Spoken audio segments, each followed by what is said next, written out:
If everything seems under control, you're not going fast enough.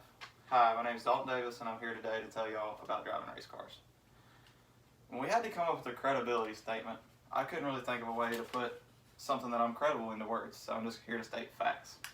I'm a two-time national champion dirt go-kart racer. I've started racing when I was 5 years old. I've been doing it for 15 years. When I tell people that I drive race cars, they think it's something like maybe driving 80 miles an hour down the interstate. I'm sorry if you think that, you couldn't be more wrong. According to Thrillster.com, a Formula One car pulls 4 G-forces and a space shuttle only pulls 3. Earlier I told you that I was going to tell you about driving race cars, but more specifically, I'm going to tell you about the type of cars that I race, the physicality, and the safety in the sport. First, I'd like to tell you about the type of cars I race.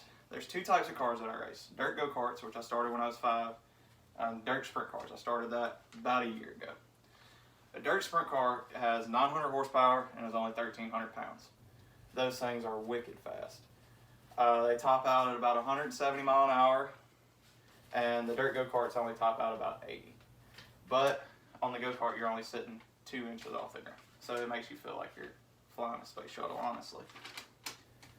Secondly, I'm going to tell you about the physicality. You can look at me and say, I'm not an athlete. I will completely agree with you. I'm not a 6'6", 320-pound linebacker that's committed to Alabama.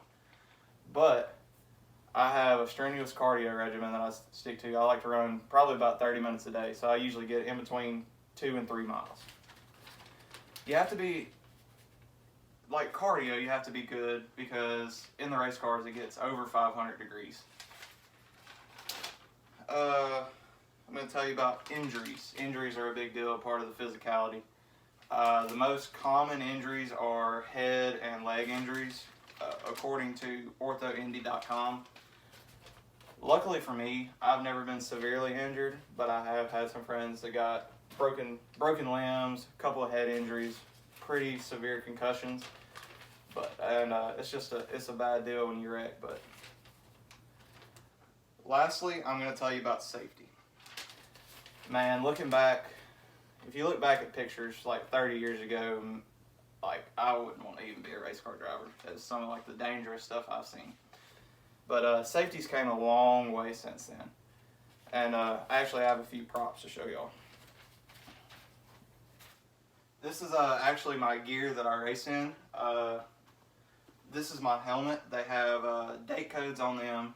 They're good for 10 years. I think this one's about 5 years old. They check the date code in to make sure it's up to par, and I like to replace mine every 5 to 7 years though, just to be safe. You have a jacket. This is actually a trophy I won. It's got my name on the back and the front. It's a leather jacket. It's you win it, or I won this one winning a state championship. I have special shoes that I wear when I'm racing. They're flame proof, and they actually don't have a sole on them like a regular tennis shoe would. They're actually really uncomfortable, but it helps performance-wise. And last, you have your gloves. They're also flame-proof. Everything we have here is fireproof. But in conclusion, today I told y'all about the cars I race, physicality, and the safety. I told y'all about that quote earlier. If everything seems under control, you're not going fast enough. Well, the man that said that's name was Mario Andretti. He was one of the best to ever strap into a race car, so I wouldn't mind listening to advice from him from time to time.